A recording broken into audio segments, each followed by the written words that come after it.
and sharing my screen. So today is the 29th. Homework 5.2 and 5.3 are due today. Problem set 4, and again, this is mandatory and it counts as a quiz grade, is due by the end of the day on, excuse me, I'm adding Joe to the attendance, Saturday.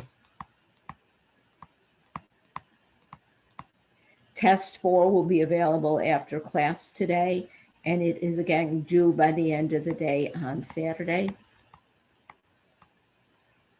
The problem set final counts as a quiz grade, and everybody must take it. That'll be due by the end of the day on the 5th. The final is optional. It'll be available from the 4th to the 6th. It's 150 minutes. And it's being optional. If you choose to take it, your lowest test grade will be dropped. If you choose not to take it, your lowest test grade will not be dropped. That final that you opt not to take will be the quote unquote dropped grade. Again, last day for attendance, where I will be taking attendance, is on Tuesday. On Thursday, attendance will be optional. Again, I'll have Zoom open if anybody wants to ask a question or go over anything. But as I was saying before, because that final you have 150 minutes for, you're taking a lot of your own time for the final, so I don't feel there's any need to make you come in on Thursday. Also, by not attending that Thursday, it is the last day that you can take it to the final. But if you want to, if you don't have time otherwise, you can use that class time in which to take it. In my mind, all that's left for us to do, we're through with new content, is answer questions that you might have on any of the homework. And then what I thought we would do today is go over review for that test 4, and then start going over a review for the final. And then on Tuesday, we'll finish looking at that review for the final. Hopefully, as we step back and look at everything in retrospective, you guys feel like you learned something this semester. Even, I know for some of you, it wasn't all new content. Maybe you learned something that wasn't clear before, or something you forgot. Hopefully you got something out of attending. I know some of you guys have been such troopers showing up for every class, and I don't think I say often enough how much I appreciate that and how much I understand it must be difficult for you to sit and listen to 2 hours of algebra through Zoom twice a week. So thank you for all that you folks are doing. Before we start looking at those reviews, does anybody want to, oh, I thought I had a different window. Oh, yeah, I do. Does anybody want to look at any of the homework questions?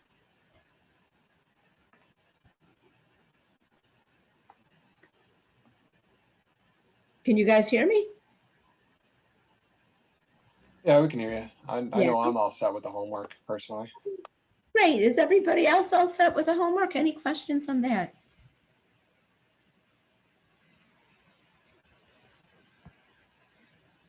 Go ahead. I'm all good with the homework, but could we go back over how to do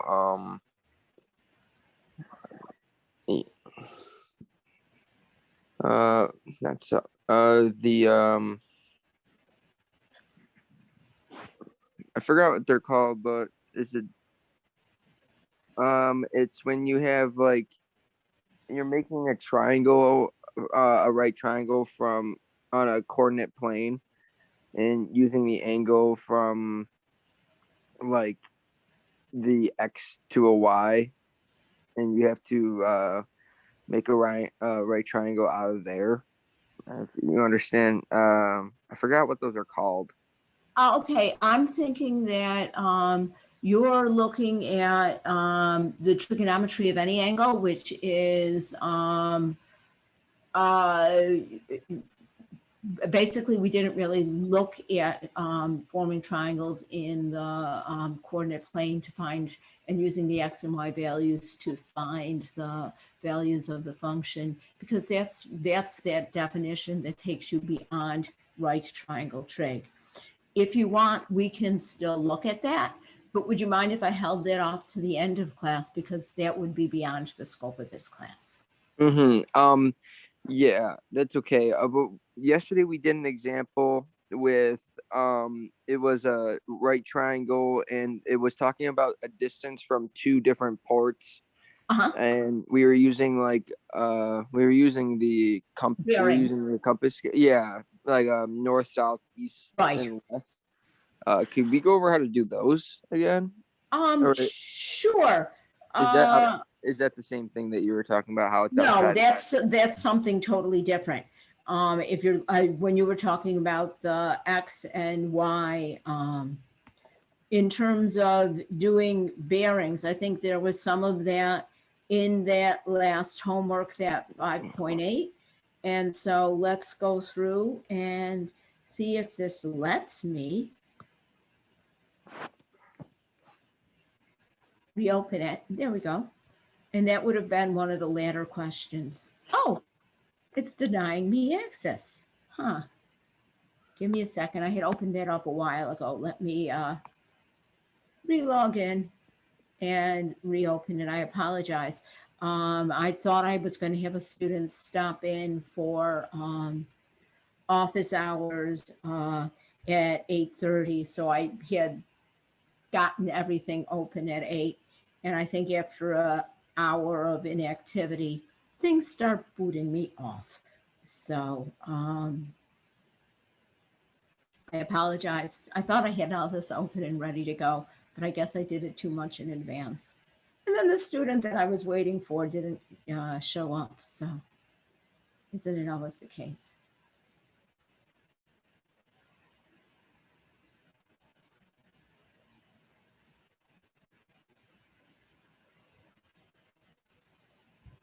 Well, I was going to say my internet is really slow, but it's functioning because we are still all online.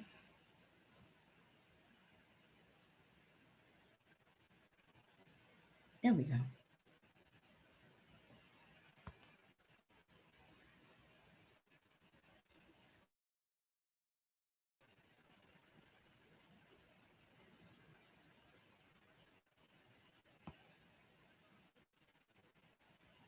And so I guess by my looking at the homework, I'm saying that right now at this moment in time, I'm not creative enough to make up an example of my own, and I need to apologize for that. But let's look at, and I do know there's one at the end of practice test 4. I have to apologize. I don't remember if there's one in the practice for the final or not, but we'll check and see.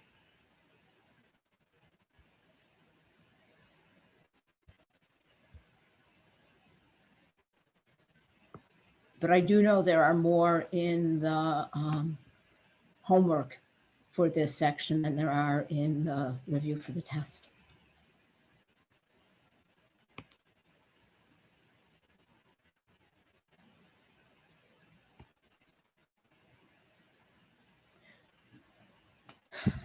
So this says that a boat leaves the entrance to a harbor and travels 125 miles on a bearing of north 54 degrees east.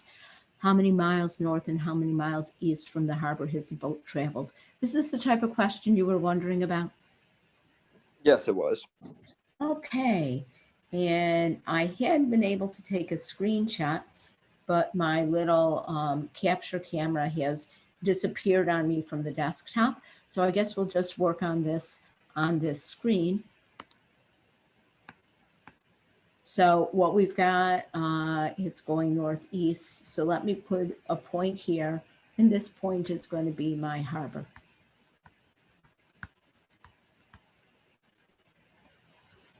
I'm I'm going to put my directionals in there. North, south, east, and west. Now my boat is traveling northeast, and it's traveling through an angle from the north of 54 degrees towards the east. And so this is my boat. We know that it's traveling 125 miles. And we want to know, we know the general distance that it's gone. We want to know how far east it is from the harbor and how far north it is from the harbor. In order to determine that, we have two choices in terms of triangles that we draw.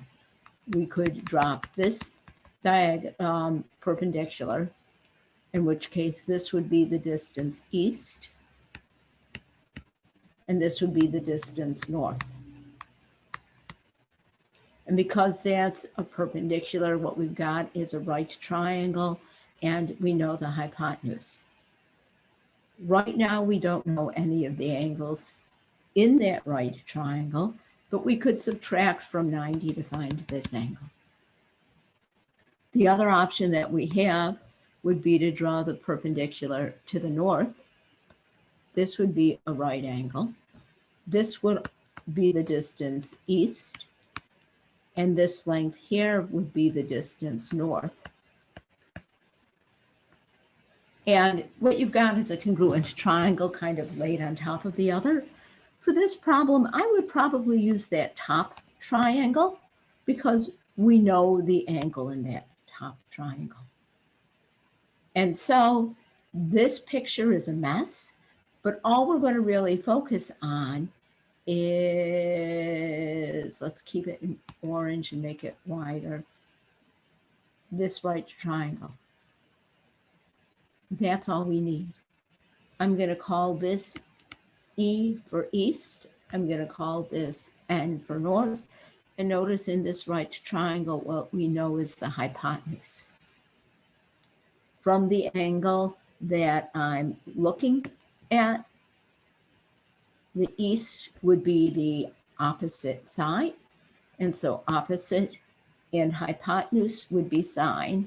And so I'd say that the sine of 54 degrees is equal to that distance east over 125. If I put this over 1, when I cross multiply, I get 1 times E, or just E, is 125 times the sine of 54 degrees. At which point then I'll just type that in my calculator. In terms of the distance north, the distance north is next to the angle or adjacent, and adjacent and hypotenuse would be cosine. So I'd say that the cosine of 54 degrees is equal to the distance north over the hypotenuse 125. And cross multiplying, I get that the distance north is 125 times the cosine of 54 degrees. So it looks like they want the north first, even though I did that second. Sorry about that. So with my calculator, I want to make sure I'm in degree mode. I'm going to take 125 times the cosine of 54. And to the nearest tenth of a mile, I am getting 73.5.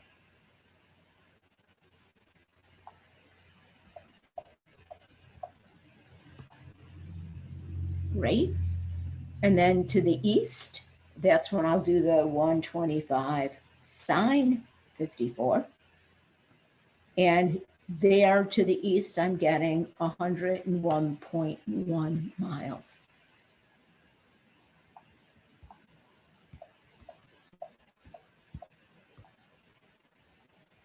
And we've got it.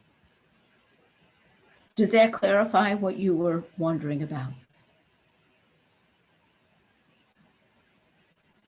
Yeah, it does. Okay. Did you want to, let's see, is the preceding question Can I clear this? Is everybody done with this?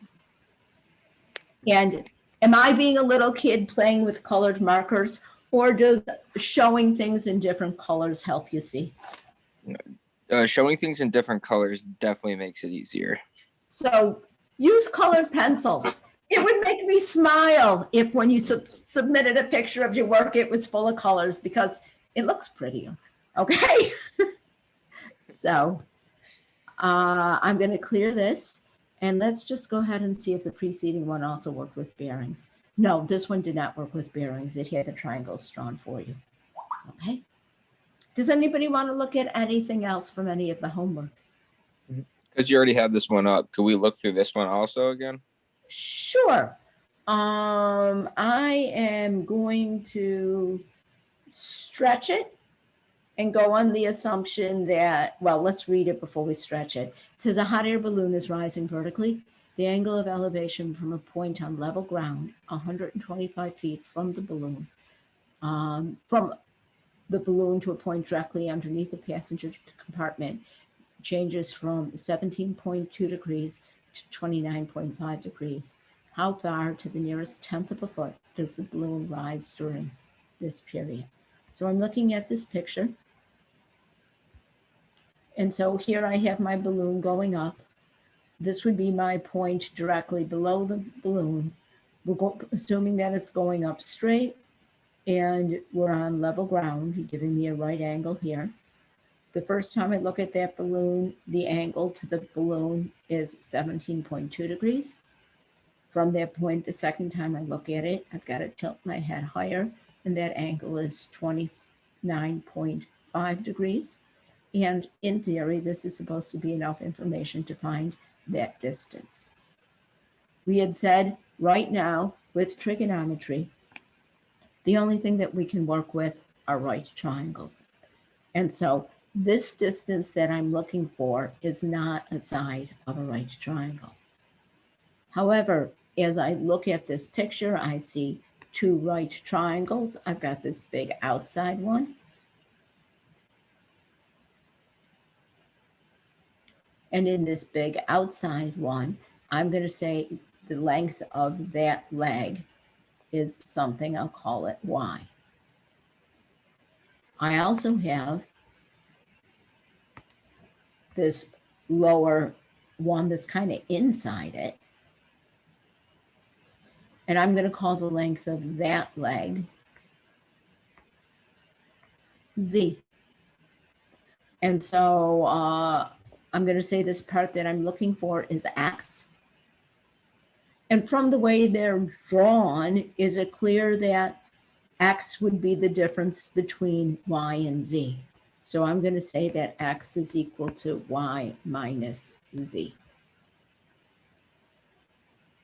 So in order to find Y, and I have to apologize that yellow isn't real clear to see, I'm going to switch it to orange. In order to find Y, I'm going to use that outer triangle, which is this 29.5 degree angle. Y is one leg. The side that I know is the other leg. The two legs is tangent. Tangent is opposite over adjacent. And so that would tell me that the tangent of that angle, 29.5, is the ratio of the opposite Y over the adjacent, which is at 125. So cross multiplying, I get Y equals 125 times the tangent of 29.5 degrees. I'm stopping there. I don't want to change that into a number, because when I change that into a number and I write the number down and type it back into my calculator, I'm rounding off. And the directions specifically say don't round until the very last step, because if we round and then we round again, our rounding error compounds itself. So then with that bottom triangle, Z is also a leg, 123 is that common leg. And so I'd get the tangent of its angle, which is 17.2 is equal to that side z over 125. And so cross multiplying, I get z is 125 times the tangent of 17.2.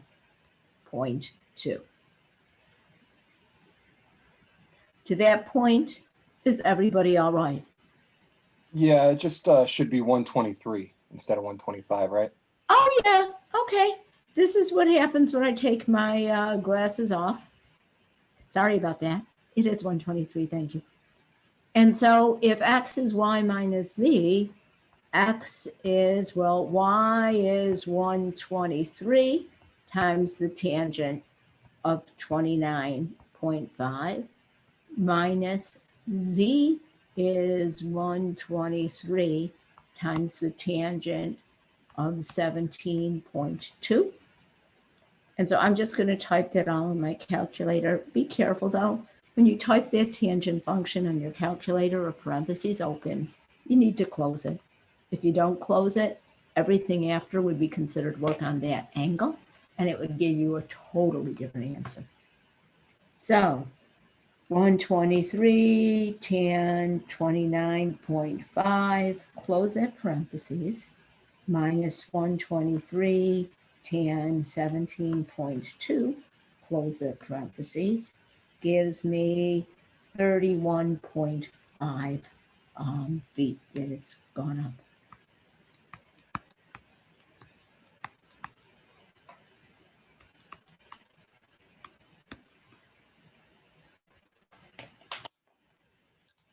Better?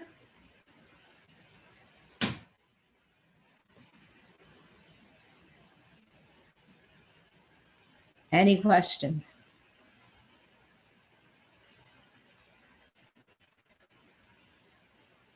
Not hearing any. Is everybody all right if I clear this one?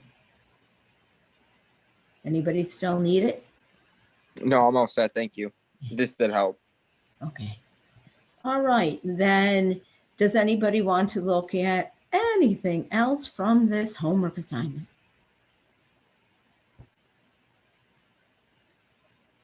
If not, I'd like to go back to the OneNote that I started with today's notes. And I uploaded here problem set 4 that I'd like to go through with a fine tooth comb to help you get ready for test 4. Okay, please make sure you do both the problem set and the test. I had a discussion with somebody in my other section yesterday that was very upset with how their grade all of a sudden plummeted. And as I was talking to them and looking in my labs, what happened was they never took test 2 or 3. So test 2 and 3 were both zeros. They did the problem set and they thought the problem set was enough. I apologize if I wasn't clear, but I thought I had spelled out throughout the semester the problem sets are quizzes and the tests are tests. The problem sets, I don't ask to see your work because you can do those over and over and over again, like the homework, but only up until the due date because they're quizzes. But the more you do them, the better prepared you are for the test. And the test, again, is a test you can only do once. So, but let's look at this problem set.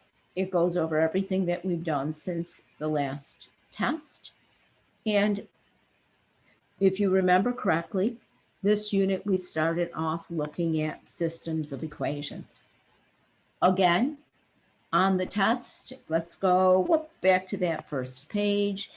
On both the test and the final, both of those are in my math lab. You're going to put your answers in my math lab, but you're going to submit pictures of your work in Blackboard. There is a drop box for each of them. Your grade gets transferred from my labs to Blackboard when I look at your work in Blackboard.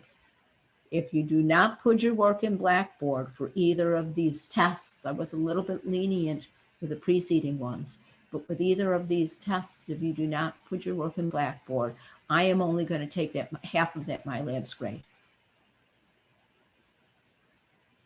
Okay, so again, the reason I want to see your work is, one, to benefit you, because if there's work, I can justify giving you partial credit for an incorrect answer. MyLabs gives you none.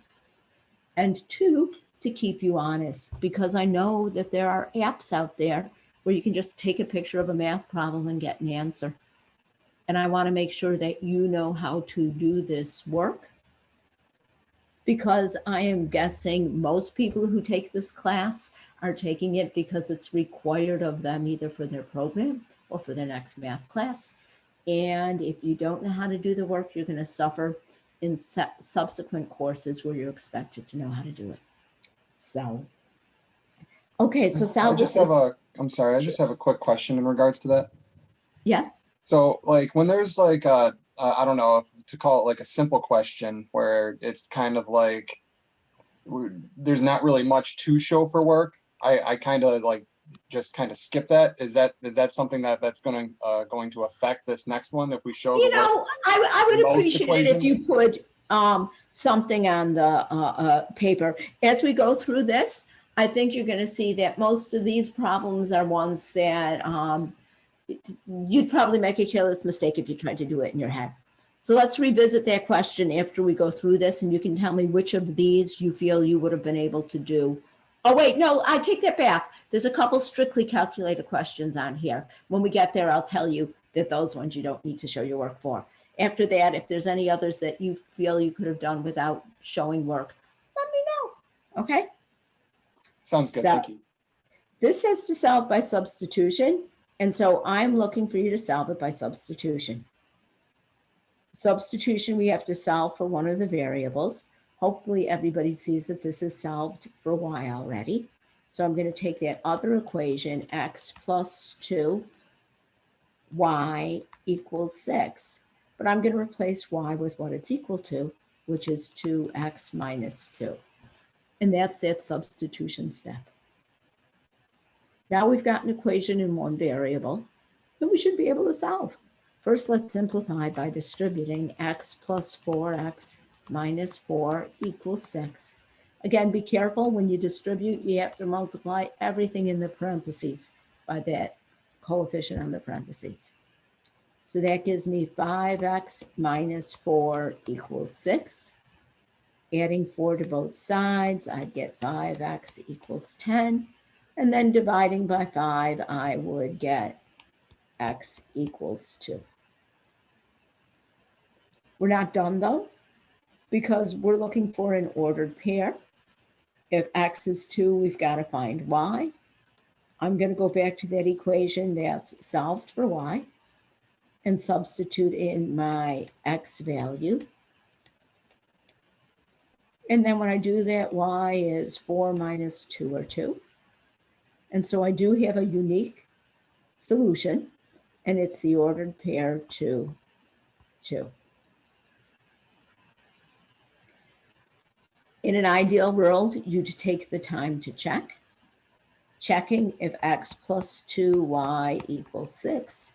We're saying that x is 2 and y is 2. And so that gives me 2 plus 4, or 6 equals 6, and it checks.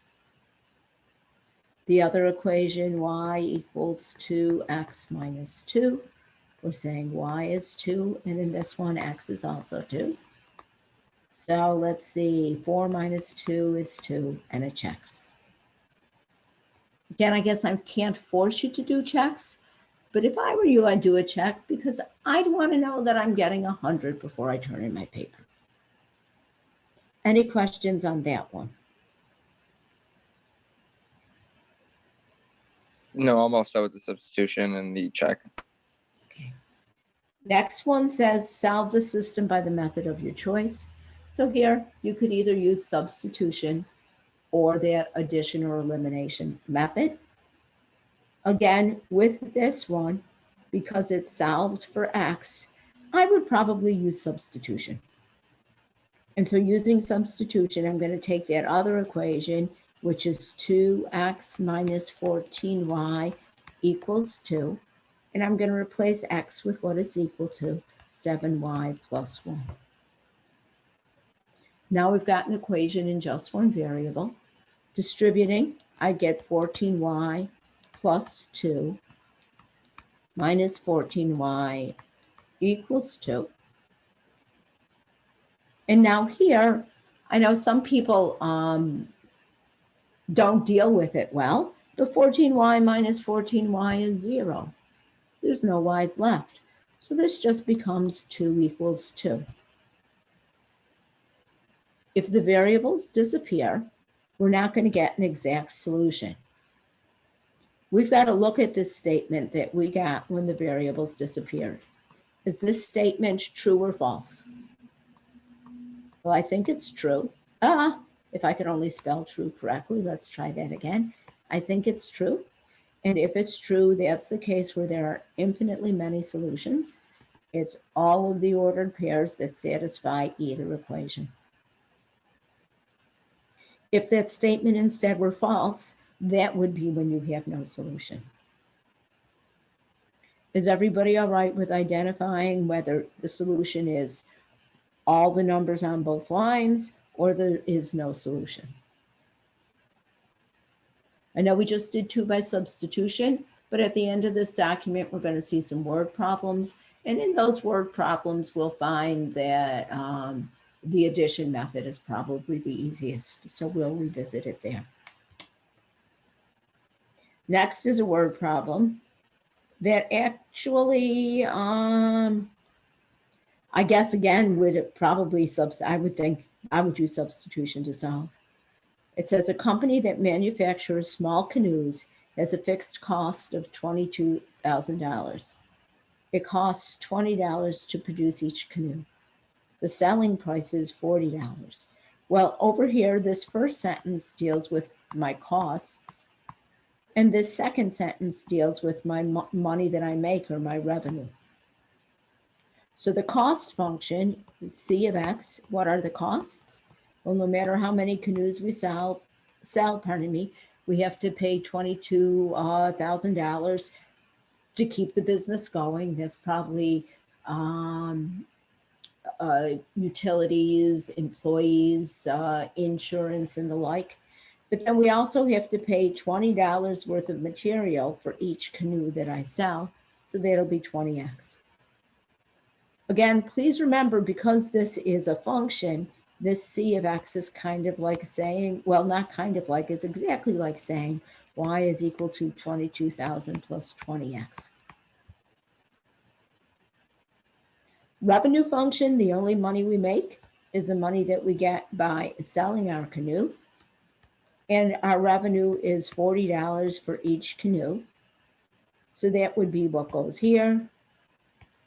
Again, here I'd put that 22,000 plus 20x. The break-even point comes from solving the solution that it asks, the system, that it asks for an ordered pair, tells me that I want to solve the system. And again, this R of X is like Y. And so since both of these equations are solved for Y, I'm going to substitute 40x for Y into the first one. And so that would give me 40x equals 22,000 plus 20x. Subtracting the 20x from both sides, I get 20x equals 22,000. And then dividing by 20, I'd get x equals 1,100. But it tells me that I want an ordered pair. And so the second coordinate would be my y value. I'm going to use that y equals 40x, replacing x with that 1,100 to get y equals 44,000. And so my solution is when x is 1,100, y is 44,000. Because they want an ordered pair, to be clear, they only want you to put the comma in between the two numbers. So what's that break-even point? That break-even point is where revenue is equal to cost. So revenue is equal to cost is when the money coming in, the revenue is equal to the money going out, the cost.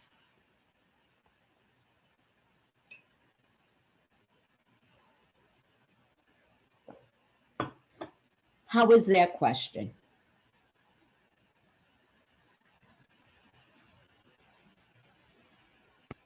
I'm all good with that question. Okay, everybody else also? Next one asks you to convert the angle in degrees to radians, round to 2 decimal places. Well, in order to go from degrees to radians, what we have to remember was that pi radians is equal to 180 degrees. And since those are equal, we can turn them into a conversion factor, a fraction, with one over the other. Since they're equal, that fraction will equal 1. So it's not going to necessarily change the value, just change the units. Because I want to change it into radians and get rid of degrees, because I'm getting rid of the degrees, I'm going to multiply it by the pi over 180. And so I can think of those degree symbols canceling out. Multiplying, that would give me 229 pi over 180. And it's not a lot of work, but that's the lion's share of the work. Now what we have to do, they don't ask for it in terms of pi, they ask for us to round to 2 decimal places. So we're going to just turn our calculator on and type in 229 times, use the pi key, please. Don't use any approximation that you had to memorize in elementary school. Use the pi key. So 229 pi divided by 180 gives me, I get 3.9968. I know you don't necessarily have to write that down, but if you do, it makes it easier for me to give you credit if you round wrong. 2 decimal places, well, this is bigger than 5, so I'll have to round up, and rounding up, that would actually become 4.00.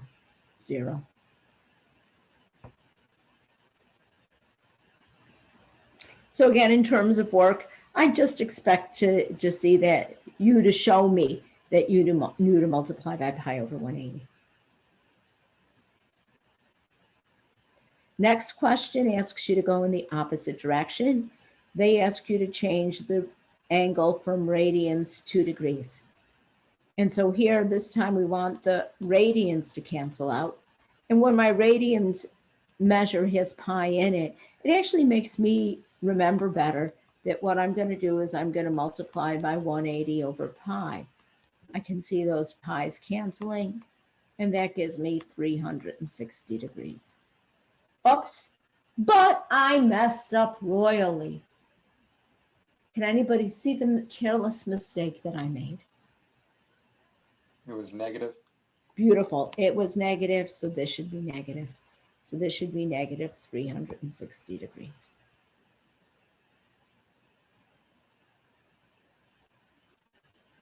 Next one, being it's multiple choice and we're just trying to get the right picture, I guess you could do this without showing your work.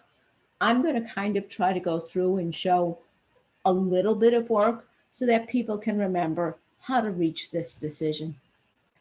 When I look at my circle and my angles in standard position, we have to remember that if we were in degrees, the straight line is 180. And so 180 degrees is pi radians. So when I cut that in half, this would be pi over 2. And when I cut that in half again, this would be pi over 4. I'm looking at that because, hi, Alyssa, I see a denominator of 4 here. And so every time I move This distance on my circle, I'm moving 1/4 pi. So that's 1/4. This would be 2/4. This would be 3/4. This would be 4/4, which actually 4/4 is 1, so we know we're on the right track. 5/4, 6/4, 7/4. So that'll be 7 pi over 4. And so this would be my angle. And so that gives me choice A. I guess, even though they say to work the exercise without converting to degrees, if instead somebody did convert it to degrees, I would accept that as work too. What quadrant is that in?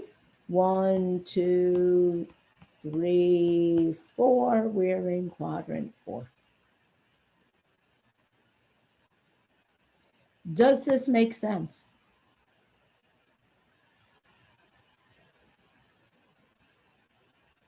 Not hearing any concerns, I guess I'll assume so.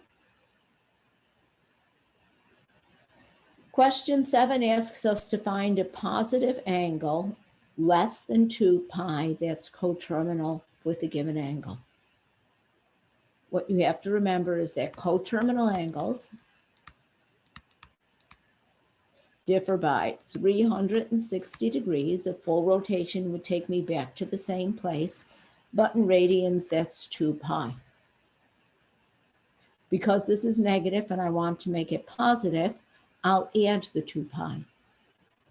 Instead, if I had a large positive angle and I wanted to find the smallest possibility, I'd subtract the 2 pi. So over here, I'm going to add 2 pi to the given angle. But I'm adding with fractions. Hopefully everybody remembers that in order to add with fractions, you need a common denominator. And so between 5 and 1, the common denominator would be 5. And so when I multiply that fraction by 5 over 5, I get 10 pi over 5. And when I add that, I've got negative 13 pi over 5. And I think to myself, damn, that's still negative.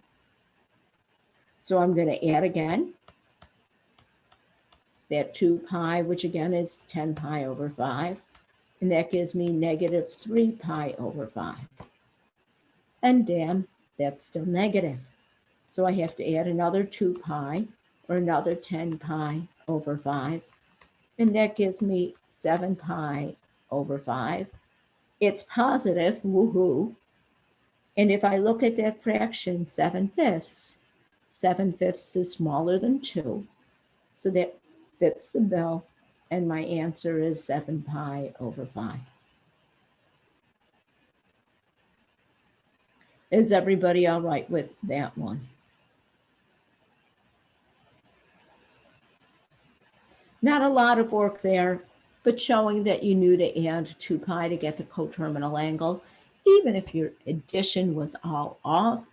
If you just showed me that you knew to add 2 pi, I could give you some partial credit. But again, if all I have is a wrong answer, I can't give you anything. Here, please notice that they're telling you to type your answer in terms of pi, which is them saying leave that pi in your answer. Don't change it to a decimal. Don't change it to degrees. Next one deals with those exact values. It asks you to use the given triangles to evaluate the following expression.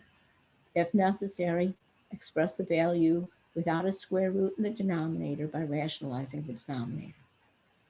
So we want to find the sine of pi over 3. Some of you might remember the degree measure equivalent to pi over 3. For those of you who don't, again, to change radians into degrees, I'm going to multiply by 180 over pi, which gives me 180 over 3. So we're looking at a 60-degree angle. 60-degree angle means I don't need this triangle, I need this one. We also have to remember that sine is opposite over hypotenuse. So opposite the 60-degree angle is radical 3, and the hypotenuse is 2.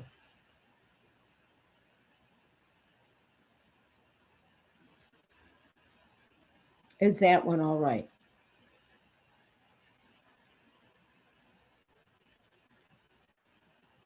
If so, Yeah. this one you don't need to show work for. You're just using your calculator to find the value of the function. But please realize that angle there, 4 pi over 5, there is no degree symbol. So this angle is in radians. And I think one of the most common careless mistakes that I see is people putting an outlandish, totally unrelated decimal because they forget to turn their calculator from degrees into radians. So go through, change your calculator from degrees into radians to do this. And then once we do it, it's just a typing question, cosine 4 pi. Again, use that pi button, not an approximation. 4 pi divided by 15. We'll close the parentheses. And to 4 decimal places, I get 0.6691. So I guess that one you wouldn't need to show any work because it's just typing. But please remember that if your angle is in radians, you want to put your calculator in radians.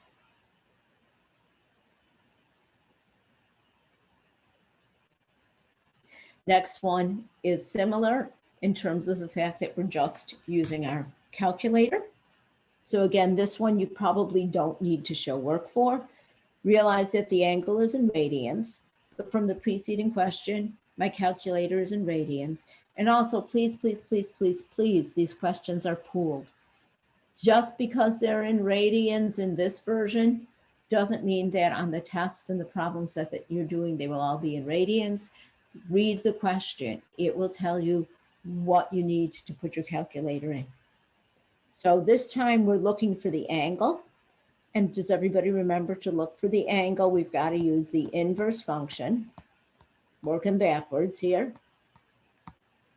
Usually we know the angle and we're looking for the function. This time we know the function and we're looking for the angle. And in order to get that, please remember that you need to press that second or shift button on your calculator. So that having been said, my calculator's in radians from the preceding question. So I'm going to press second cosine, and I'm going to type in that 0.1814. And so that gives me 1.388386, and it keeps on going to the nearest 3 decimal places. Because that's a 3, I'll round down. So it's 1.388.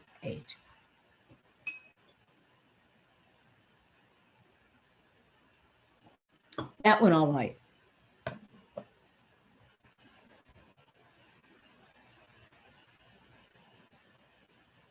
Next one then is one of those application problems. It's a word problem. We're looking to use our trigonometry. It's obviously from the diagram, a right triangle. Let's see where that diagram came from. We have a tower, so here's our tower.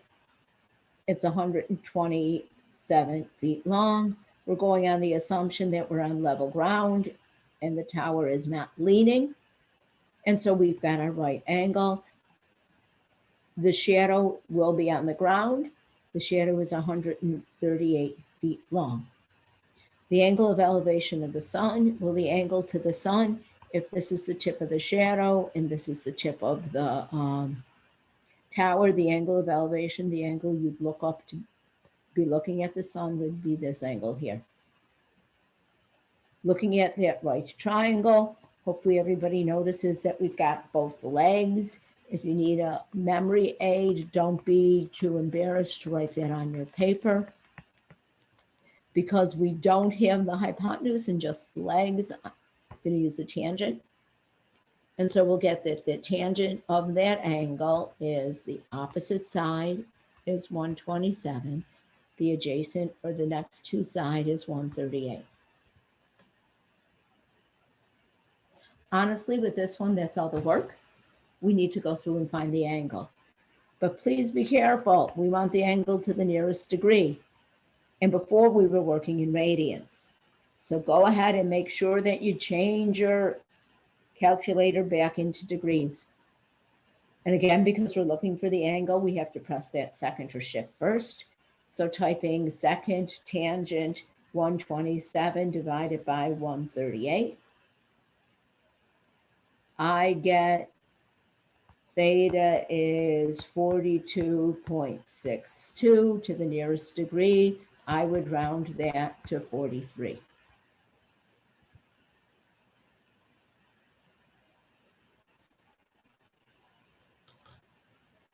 Is that one all right? Again, not a lot of work here. The work that I would like to see is that you recognize that you were using the tangent function and the ratio of the sides that you used. And again, the reason I'd want to see that is because if you got the right function, if you knew to use tangent, I can justify giving some partial credit. But also if you decided to use sine or cosine, that's a major fatal flaw. You'll lose a lot of credit for that. But if what you did was correct for the function that you chose, I could still justify giving you some partial credit. Next one asks us to solve the right triangle. Remember, in solving the right triangle, we have to find all of the missing parts. We know this angle is right, so off the bat, we know that angle C is 90 degrees. We know that little a is 13. We know that little b is 20.4. First thing we're looking for is little c. Again, we could use trig to find c. But being that's a right triangle and I know two sides, I would probably use the Pythagorean theorem. How about you guys? Would you use the Pythagorean theorem or trig? Pythagorean theorem. So this would give me 13 squared plus 20.4 squared equals c squared. Now again, in terms of writing things down, I've got a scientific calculator. I'm perfectly fine if you just go through and do the 20 squared. I'm sorry, let's try that again. Use the right numbers. 13 squared plus 20.4 squared. And so that gives me that 585.16 is c squared. So then to get c, I'm going to take the square root of that last answer. And so I get that c is 24.190. So to the nearest hundredth, it would be 24.19.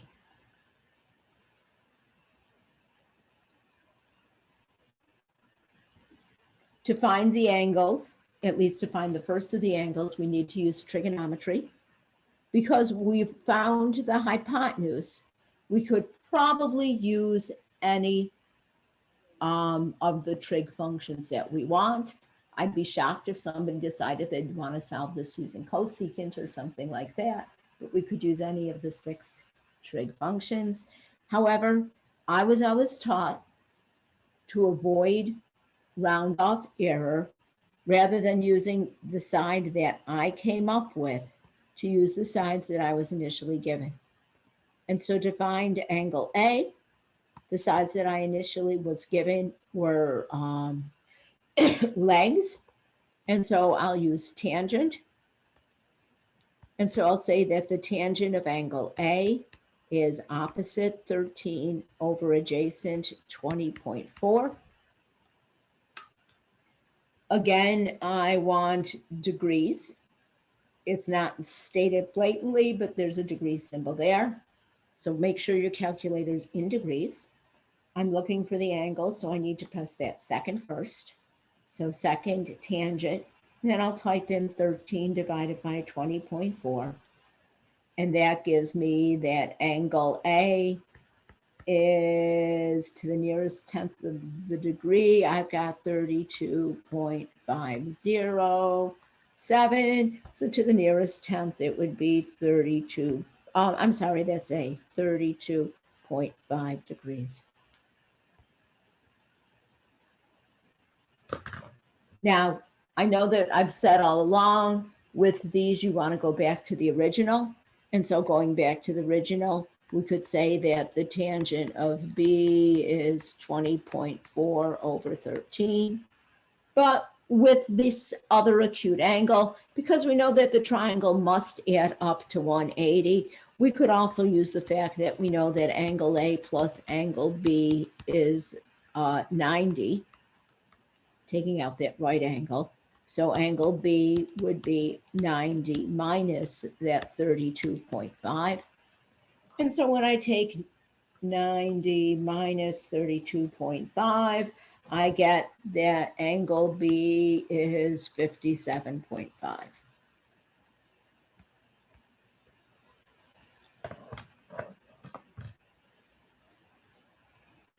Again, this one we started with the two legs and used the Pythagorean theorem. The questions are pooled. You might be given a different initial set of information and you might have to take a different approach.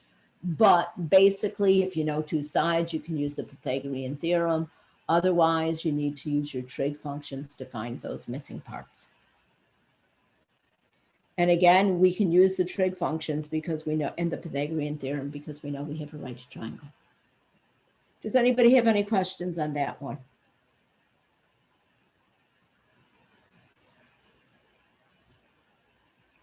If not, next one. This one, I would like to see a tiny bit of work on, only because of the nature of the question. We're looking for the bearing from O to A. Looking at this, is it obvious to everybody that this is in the northeast corner? So I'm going to have north at the beginning and east at the end. But please be careful. Remember, we had said with bearings that the angle is always the angle from the north or south towards the direction. We're saying we're heading north. How many degrees do we have to turn to the east? And that's not the angle that we're giving. So to find the given angle, we have to, because those are perpendicular, we have to find the complement or subtract from 90. And so that gives me 21 degrees. And so this answer in here is 21 degrees. Again, this subtraction would be the only work that you really need to show.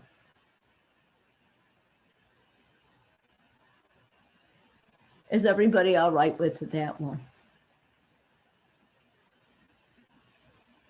Yeah, I'm all set with that. All right, then this next one is very much like the problem that we just did with the hot air balloon. And being we just did that hot air balloon question, I'm going to be that person and be quiet for a couple of minutes and ask you folks to please do what you think we need to do to find X. And I guess I'm not going to be all that quiet while you're working on this question. I'm going to try to update attendance. I know a couple of people came in after I took attendance. Kyler, you're here. Alyssa? Hi, Yeah, I'm I here. can go. Sorry. The Okay. Wi-Fi has been really bad in my house, so now I'm at a park just trying to study.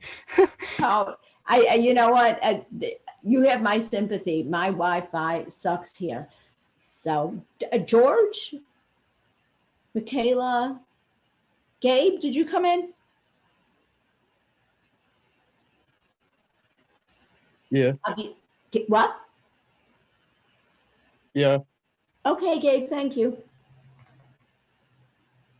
Aviente?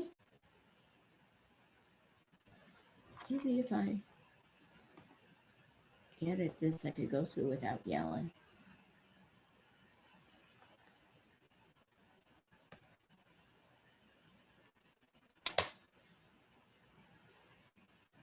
Dana, we've got you.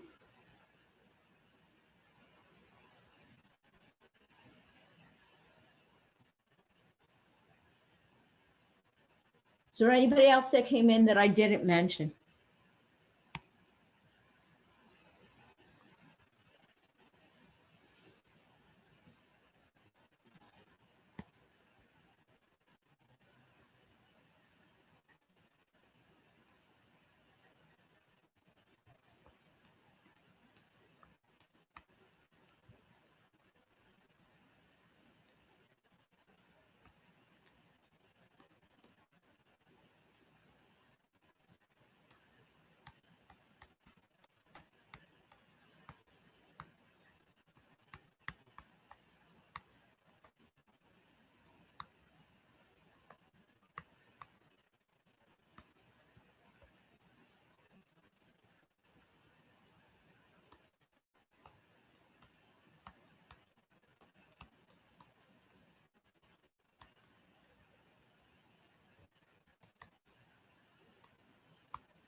How are you folks doing? Do you need more time or are we ready to go over?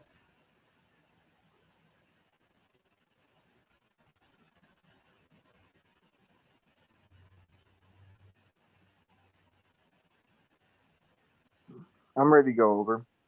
Okay, did anybody else get that X has a length of 51? Yes. Did anybody not get that X has a length of 51?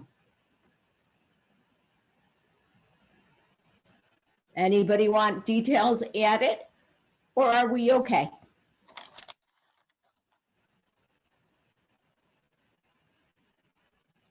Using the big outer triangle that I made red, that's the 34 degrees. Y is one leg, 530 is the other. We get Y is 530, tan 34 degrees. Using the little inside blue right triangle. And again, we want to make sure that we're just using those right triangles, those triangles with a vertex at the right angle. That one has a 30-degree angle. The ratio of the legs is Z over 530, giving me Z is 530, tan 30. Then recognizing that X is Y minus Z, it's 530, tan 34 minus 530, tan 30. Again, make sure when you type that in, you close the parentheses that the calculator opens for those trig functions. I know that I can't remember if it was this class on Tuesday or the other section, somebody said, hey, they did that, but they got slightly different answer. And the reason that they got a slightly different answer was because they figured out the value for both of those and subtract it. And in figuring out the values for both of those, they rounded, and that rounding twice compound it and change the answer. So please get comfortable typing an expression like this into your calculator so that you don't have to round down in between. I'm lazy, and I think it's easier to type that stuff in once than to type it in, look at the number, write the number down, type the other one in, look at the number, write the number down, and then go back and type both those numbers in. So next one is also very much like one of the homework questions we just looked at. It says a boat leaves the entrance to a harbor and travels 175 miles on a bearing north 56 degrees east. How many miles north and how many miles east of the harbor has the boat traveled? So again, I'm going to shut up, being we just looked at a question like this, and ask you folks to please look at it and tell me what you get.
How are you folks doing? Do you need more time?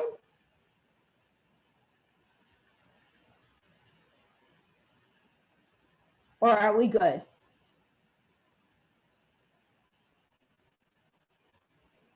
Could I get a couple more seconds? Sure. That's why I asked.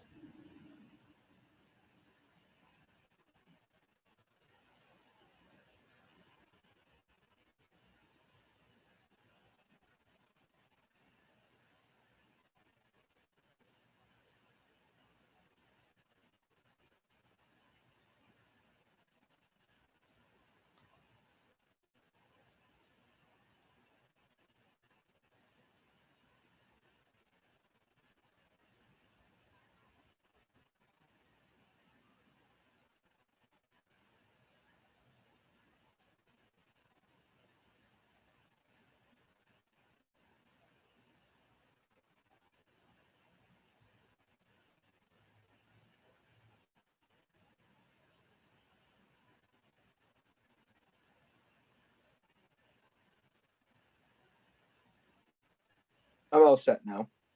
Okay. Again, that 50 to 60-degree angle was the angle from north to east. And so I drew my right triangle to include that angle. Instead, you might have used this bottom triangle, in which this angle here would have been 34 degrees, and you would have been doing the function of 34. To find north from that angle, we've got adjacent and hypotenuse, so we'd use cosine. To find east, that would be opposite and hypotenuse, so we'd find sine. And so I got that it went 97.9 miles north and 145.1 miles east. Did you all get the same? Yeah, I did. Great. Then last question is another systems of equations. This is that one that I would probably solve using that addition or elimination method. I know we did look at this question once before in class, but let's go over it again because I know there's a lot of information in that paragraph, and I think some people have a tendency to shut down in word problems if they have to do too much reading. It says at the North Campus of a performing arts school, 10% of the students are music majors. At the South Campus, 90% of the students are music majors. The campuses are merged into one East Campus, and 42% of the 1,000 students at that campus are music majors. How many students did each of the North and South campuses have before the merger? Now, when we did this in class, I used N for North and S for South, and I realized that was not a wise choice because my S's and my 5's have a tendency to look alike. So I'm going to let X equal the number at the North Campus. I'm going to leave a little bit of space. I'm going to let Y equal the number at the South Campus. And so I know that when they merge, I'm putting them together, X plus Y. And when they merge, I've got 1,000 students. Now, you could probably just write the equation from the words, but I know some people have a hard time wrapping their mind around it. So I'm going to add an extra step. That's total number of students. I want to look at the music majors. At the North Campus, if 10% of them are music majors, 10% of X would be 0.10, which is 0.1X.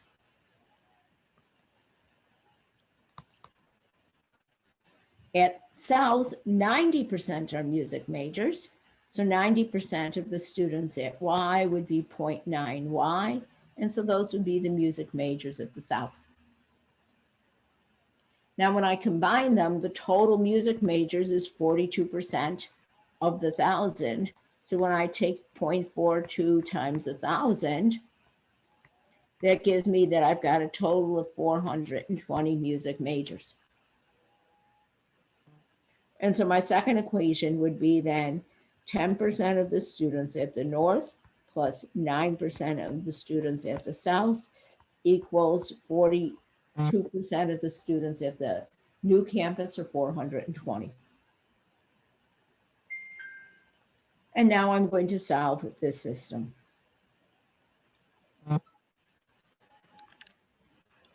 I have a tendency to like whole numbers better than fractions and decimals. So with this system, I'm going to try to eliminate X. And to eliminate X, I'm not going to change that first equation. I'll leave that as X plus Y equals 1,000. That second equation, though, I'm going to multiply by -10. -10 times 0.1 would give me -1X. -10 times 0.9 would give me -9Y.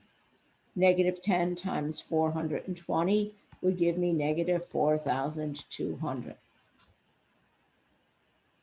If you wanted to, you could have multiplied the first equation by -0.1, or if you were so inclined, you could have multiplied that first equation by -0.9 to eliminate the y's, whatever floats your boat.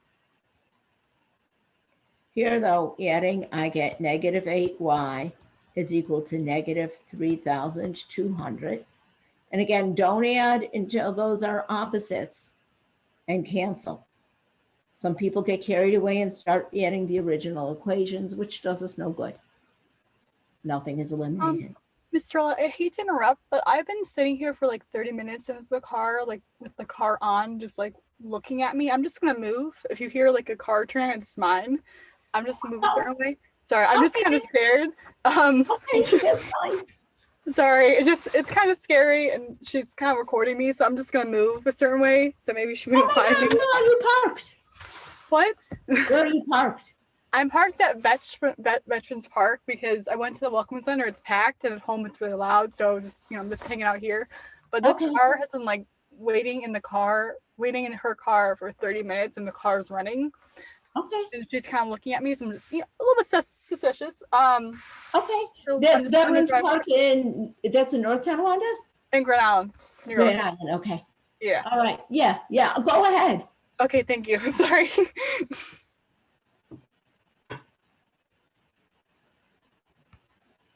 So dividing, we get y is 400. So the North Campus has 400 students. And then to find the students at the South Campus, if there's a total of 1,000 students, I would get that's 1,000 minus 400, which would give me 600 students at the South Campus. Isn't that backwards? Shouldn't there be, doesn't y equal south? So 400 would be at the south? You're right, thank you. No, yeah, you're right, thank you. Y is the south, so that's 400, thank you. X is the north, so that's 600. And so then checking, 10% of 600 would give me 60 music students at this campus. 90% of 400 would give me 360 music students at this campus. So altogether, I do have 420 music students. Thank you for keeping me straight. How is that problem for everybody?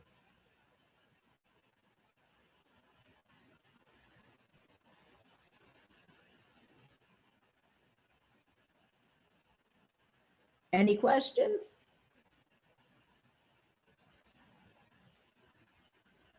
That's the last one on this practice test.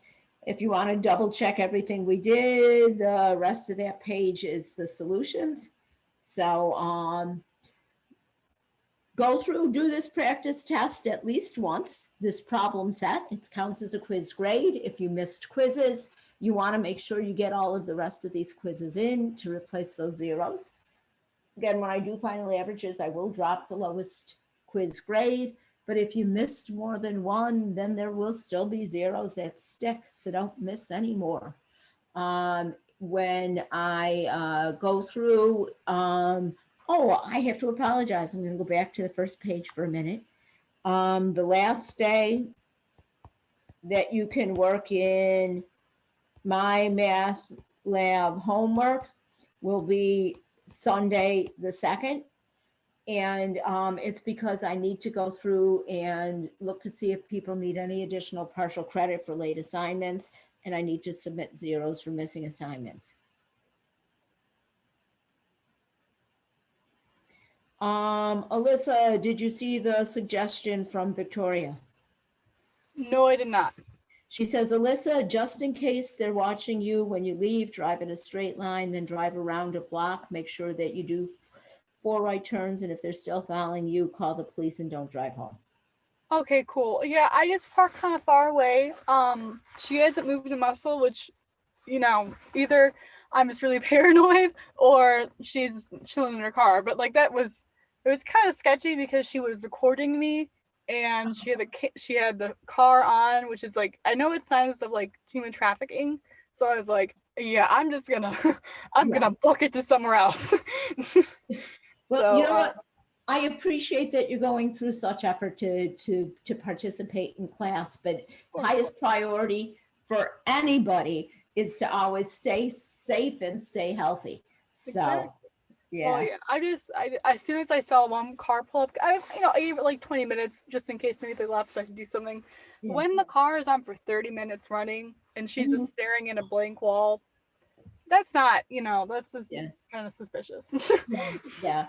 Unless maybe she pulled over to do a class too, right? Maybe. But it was weird because she was recording me. I was like, ah.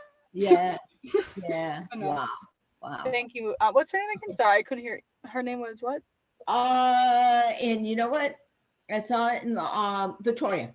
Victoria. Thank you, Victoria. No. No. Yeah, I'm safe. Okay, good. Thank you. Sorry, I just had to let you know because I was like, I should probably let her know now than later. Yeah. But no. Yeah. Thank you. Okay. So folks, that's problem set 4. That's what you're to expect on that test that will be available for you after class today until the end of the day on Saturday. Again, it's a little bit earlier than normal, but I ask that you have them done by the end of the day on Saturday so that I can grade them on Sunday. And so then you can see how you did, and on Tuesday make an informed decision of whether you want to take that final or not. The other thing that I had tentatively planned to do today was to start looking at the review questions for the final exam. Did anybody want to start doing that today, or do you want to leave that all for Tuesday? I'll leave it up to you folks. Oh, I'm sorry. What was the option to review for today? My main goal today was to go over the review for test 4. We've got about a half an hour left in that remaining half hour. Did you want to start looking at the review for the final exam, that equivalent to that quiz problem set final? Yeah, I think Or that's did a you good want idea. to wait until Tuesday to do that? I mean, we got the time now, so I'm all for reviewing now. Yeah, and that's what I would suggest, because just in case, I, with the final exams, gave everybody 150 minutes, because back in the day, when we used to have a final exam schedule, and we used to the last week of classes, not whole classes, but just final exams, and people would meet in big rooms like lecture halls to take them all together. The block of time for a final exam was always 2.5 hours, which is at 150 minutes. And so it might take us a little bit longer to go through this. But I am going to ask for help to see how much you folks can remember. So question 1 asks you to determine whether the following equation defines y as a function of x. I can think of 2 ways of doing this. The one that's the least amount of work calls for the most amount of memory. So let's go and look at this. X squared plus y squared equals 100. Can anybody remember this semester what the graph of an equation is if both x and y are squared? Circle. Circle. So if they're both squared, that tells me that this is a circle. And so if it's a circle, it's going to fail the vertical line test. So the answer is a no. Now, on the off chance that any of you couldn't recognize that that was a circle, in order to tell if it's a function of y in terms of x, we'd have to solve for y. So that would give me y squared equals 100 minus x squared. And then please remember, solving, when we take the square root of both sides, we have to take both the positive and negative square root of both sides. And because of that plus and minus, I can see that there are 2 y values for x values, which also tells me that it is not a function.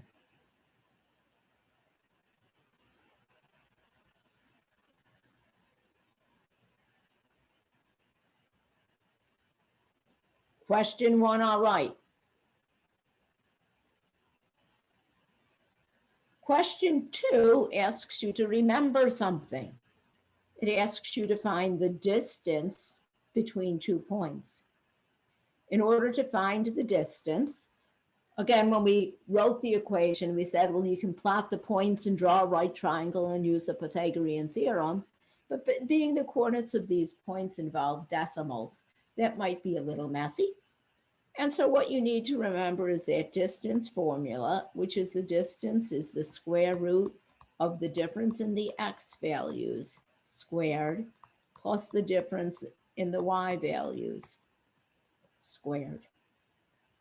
Please remember that first you subtract, then you square. And please also remember that we've got to subtract the two x's, x minus x. So that would be 2.3 minus 0.7 squared. And when I take y minus y, that would be 8.2 minus 5.2 squared. And then watch your, I'm sorry, that was minus a negative. I apologize. Minus a negative would turn that into a positive, giving me 3 squared. This difference would also be 3. So that gives me the square root of 18. Simplifying 18 is 9 times 2. So that would give me 3 square roots of 2. And then we can take our calculator to turn that irrational number into a decimal approximation. 3 times the square root of 2 gives me 2 decimal places, 4.24.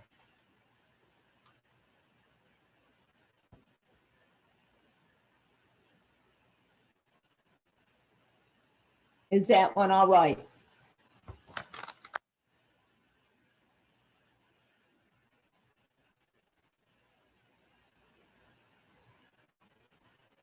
Next one is a subtraction problem. Select the correct choice below and fill in any answer boxes within your choice. Simplify your answer, use integers or fractions, use a comma to separate answers as needed. It's a subtraction problem.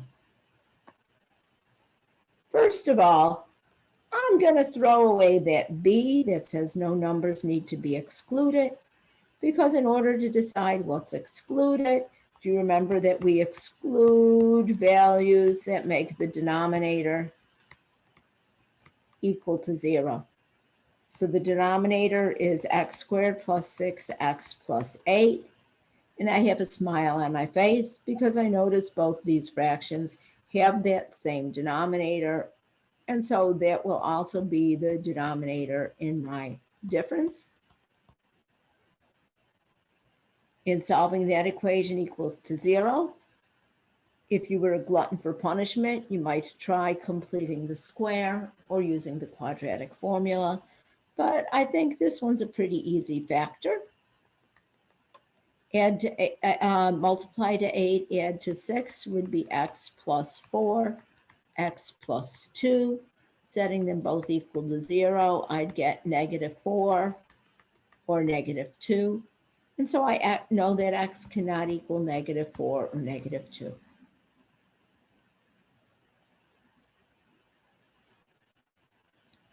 Next, because this is a subtraction problem, you have to be super careful with your signs. The denominator is the same, so I'll keep it. And I have to subtract the numerators. And just for a minute, I'm going to go through and show the work that I have to subtract the numerators, because that helps me remember in subtracting the numerators that I have to change the signs on this one and add. So that would be x squared plus 3x. Distributing that negative would be minus x squared plus 6. Don't forget, when you subtract polynomials, you've got to change all of the signs on that one that you're subtracting. So that leaves me with 3x plus 6 over x squared plus 6x plus 8. It says to simplify. In order to do that, we need our factoring skills honed. And so we already factored that denominator into x plus 4, x plus 2. Hopefully everybody recognizes that that numerator has a common factor of 3. Taking that out, I get x plus 2. And so I can simplify that fraction by dividing out or canceling or crossing out that common factor. And my final answer would be 3 over x plus 4. With this one, a couple of things you really need to be careful with. Remember, when you subtract, you have to watch your signs.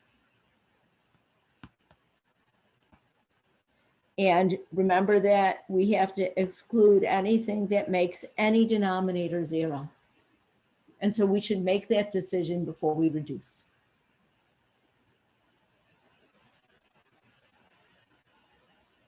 This one, all right.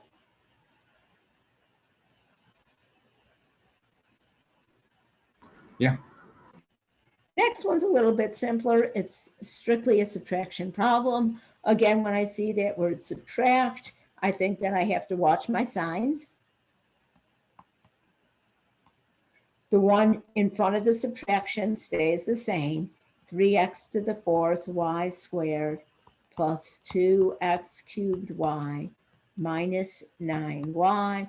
But please remember the one after the subtraction, I have to go through and distribute that negative. And so that would become minus 9x to the 4th y to the 2nd minus x to the 3rd y. Then the double negative would make that plus y plus 3x. Then I need to look for like terms. 3x to the 4th y to the 2nd minus 9x to the 4th y to the 2nd would give me minus 6x to the 4th y to the 2nd. And 2x cubed y minus 1x cubed y would give me positive 1x cubed y. Then minus 9y plus 1y would give me minus 8y. And sadly, that 3x, doesn't have a like term, so that stays. And so this would be the answer here. In terms of the degree of the polynomial, please remember that the degree deals with the exponents on the variables. To find the degree of this term, the degree of this term would be 4 plus 2 or 6. The degree of this term would be 3 plus 1 or 4. And both of these would be first degree because there isn't an exponent written. So I can think of them as both of them having an exponent of 1. The degree of the polynomial is the degree of the highest degree term. So the degree of this would be 6.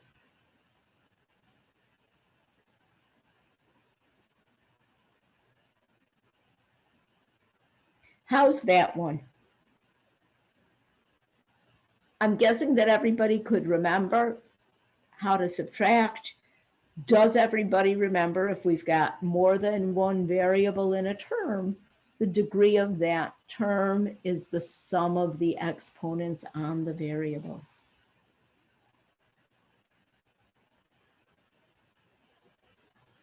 Next one comes from our preceding chapter.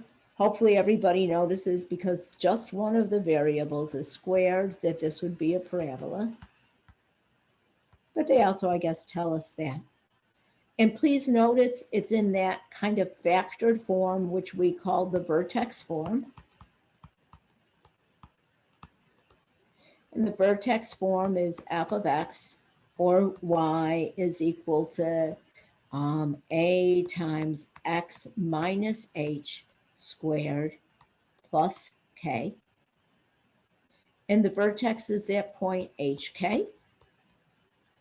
And so here, if I compare this to -4 times x plus 5 squared plus 7, does everybody see that h would be -5, k would be 7. And so my vertex is -5, 7. And I have to apologize. I forget who was asking about how much work you need to show. Technically with this one, if you can remember that form, you should be able to get that just by looking. So that one would be one where I would be fine if you didn't show work. Realize though, if you didn't show work and you put the wrong thing in, you're not getting any credit.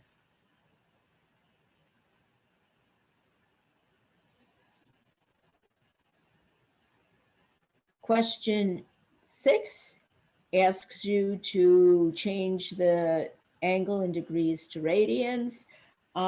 It doesn't tell you to round. Since it doesn't tell you to round, we're looking for an exact answer. So we'd leave it in terms of pi. To change degrees into radians, we're going to take that measure and multiply it by, again, the fact that pi radians is equivalent to 180 degrees. So that would give me -630 pi over 180.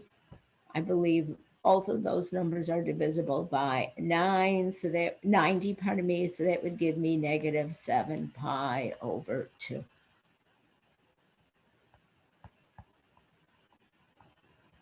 Again, I'm not going to change that into the decimal because I don't see any round off words.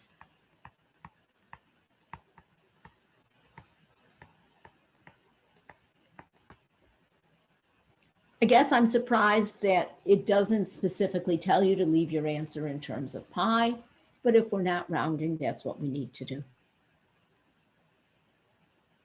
Any questions on that one?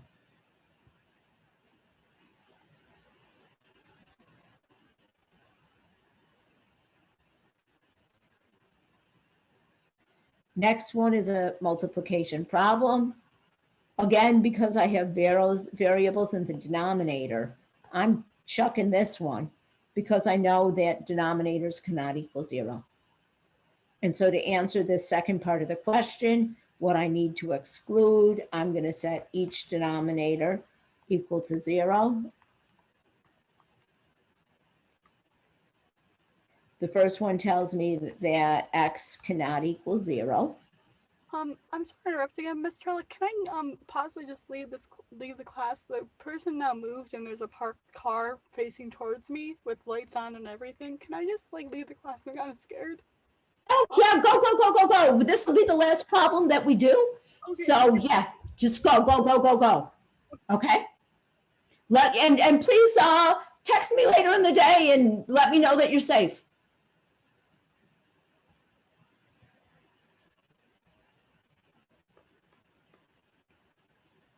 This next equation factors.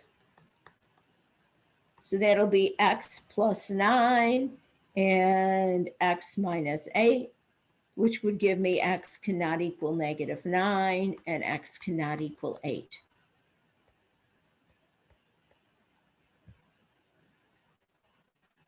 Is everybody all right with that?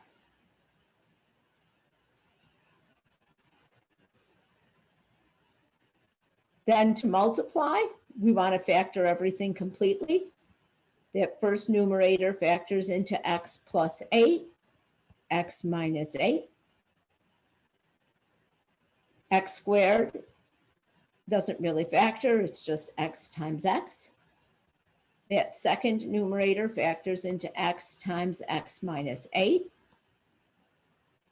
And we factored that second denominator into x plus 9, x minus 8.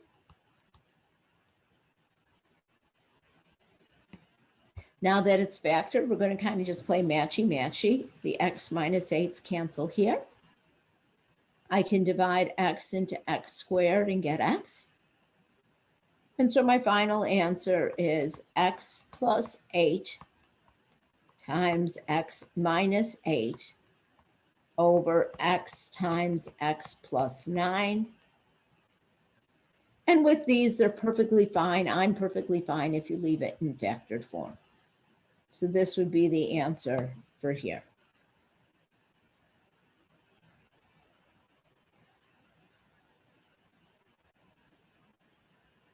So next class, I'm going to start with the same OneNote for notes so that we can remember exactly where we left off. I know we're a couple of minutes early, but let's call it the day because the next one asks us to go through and complete the square, and that one's a little time consuming. How are you folks doing in terms of these? Are you remembering this? Or is it helpful going back through? Oh, it's definitely helpful going back through. There's just a ton of information that I have to bring back to the front of my memory for the final. Right, right. And again, do that practice final as many times as you can, because that idea that if you were in a sport, the more you practice, the better you do. It's kind of like I've seen analogies saying that your brain is like a muscle and you've got to train it and do the repetitions to get it to work the same way you would with a sport. So anybody have any questions on anything else? No, I'm all set. Okay, then let's